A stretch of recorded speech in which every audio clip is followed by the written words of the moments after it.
Let's go over this WPC-1 PowerDriver board. Came from a RoadShow.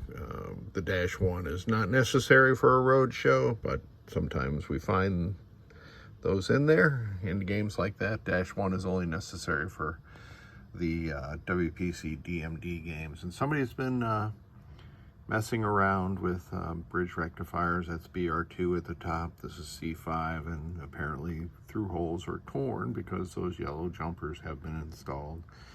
Somebody removed C6 and C7, and same deal. Through holes were probably torn, so those have to come out. There is never any reason to replace C6 and C7. Somebody has reflowed all the solder on all the headers all the way around, which is wholly unnecessary also. There is somebody who dispenses that advice regularly on one of the repair groups that I frequent, and it is completely unnecessary. You're not going to solve a single thing. Somebody also did reflow the solder on the LM323K. Now that's a good thing to do.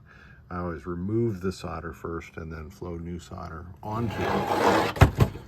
Flipping her over, we can, oh boy, I don't know if you saw these things. Look how loose those are. This is C6 and C7.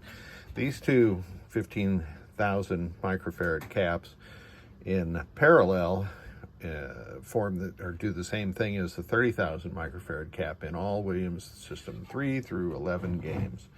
And nobody ever replaces those. I don't know why anybody would mess with these. C5 is routinely replaced as it's possibly a reason for resets. Most of the time, however, resets are caused by poor header connections here. And you can see the headers for J101 were not changed out, and they're pretty nasty looking. Somebody changed out C30 also. No, oh boy, look at that. I'm surprised that's making any contact at all. C4 has not been changed out. C2 has not been changed out, but it looks like C2 has not leaked. And then we've got a couple of other little gems here. This is to replace, I forget the value of these current limiting resistors in the lamp matrix, but somebody made one out of two resistors in parallel. That's kind of a, let's get this thing going again, repair, but I have the right part, so I'll repair that correctly. And then down here in the GI section, we've somebody replaced these headers with the non-ramp lock version of them. So I'm going to replace those with the correct headers, along with power out, the unregulated 12-volt power in, the digital logic power in, solenoid power in. There's a ground header up here that's used on some games, and I always replace that. So it looks like we're going to have 4 new caps, probably 8 rivets to replace those, or to fix those through holes. And I'm going to put a 1N5401 diode at this location. I'll take the end of the sand resistor off, put the 1N5401 banded side down here, and then solder the 2 leads together. And that protects C11 from being damaged, because this connector, J106, see how that's 5-pin with a key pin at pin 4 up there. Same thing, or that that connector can be connected here as well as here, one of these two, and that damages, or that will blow up all the flash lamps in the game if you do that. And it will also destroy C11, because C11 is rated at, that's an OEM cap, it's rated at 25 volts, and J106 is a combination of coil voltage and flash lamp voltage. So 70 volt DC does not play well with a 25 volt cap. So here we go.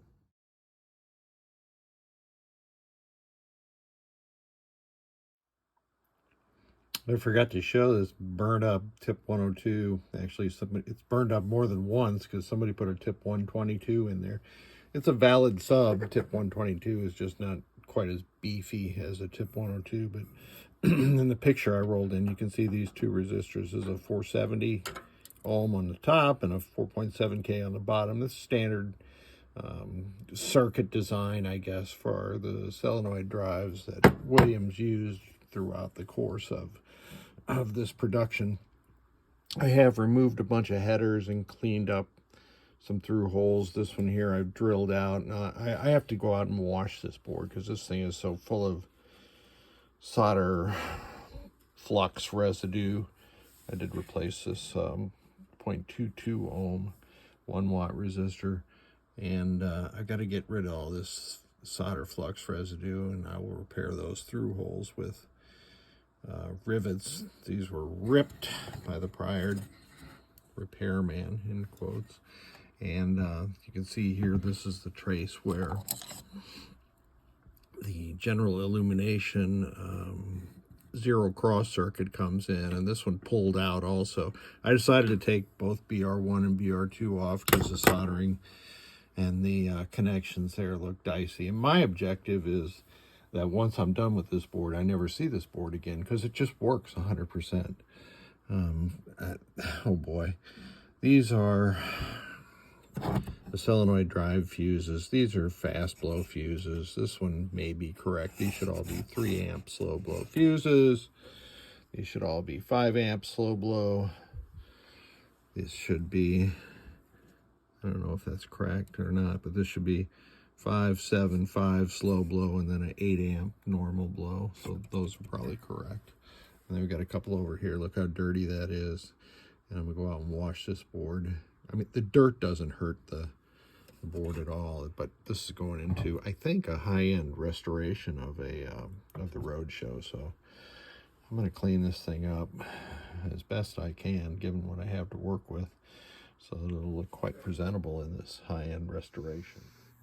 And finally, back to the bench with this RoadShow PowerDriver board, and I also have the accompanying MPU board, which is a WPCS. I had one issue once I corrected everything that I thought, and it was that the second pin down was not making with the trace, so I had to remove this. I only removed 2 pins of this connector, and I built a wire stitch through the board, and we're good to go now. This is all our general illumination is lit up before the center string, which I know is the circuit with F108 in it, which is the top fuse.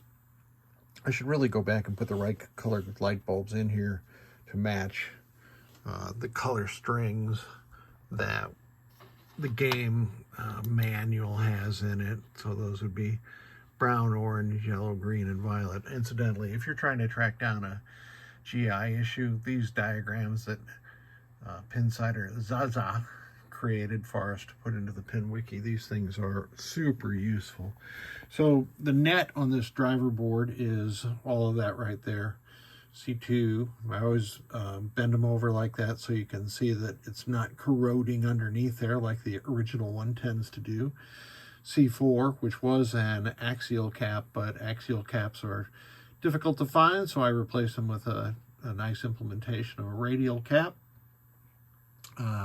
I ended up replacing C5, C6, C7, and C30 because the caps that were in there were just not going to hold on to the through hole. I had to rebuild every single one of these through holes, so that was 8 rivets and through hole repairs. I removed the heatsink and bridge rectifier 1 and 2, cleaned up the solder pads underneath there, reconnected the general illumination trace, which was hanging on by a thread, and then reinstalled the same bridge rectifiers because they were perfectly good parts that somebody had installed before. There were a lot of fuses that were incorrect. I noted that before. From top to bottom, this should be 575 all slow blow, and then an 8 amp regular blow. These should have been all 3 amps. 4 of them were 5 amps, so I could transfer those into the general illumination section, which had all kinds of different rated fuses. But the worst one I found was F115, which is supposed to be a 3/4 amp slow blow, was a 5 amp So I have cleaned all that up. All these fuses are the correct values now. And also this GI header, I had mentioned the second pin from the top, but that header was a mess. So I had to clean that up too. And there's 2 rivets plus a wire stitch, like I mentioned before there.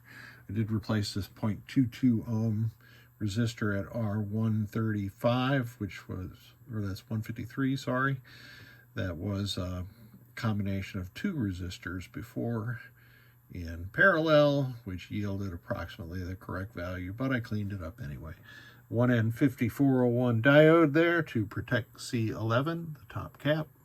And we are into tests. So I'm going to test the CPU also, which I replace C31, J210, a 4.27 volt DC reset generator, which is hiding under here somewhere.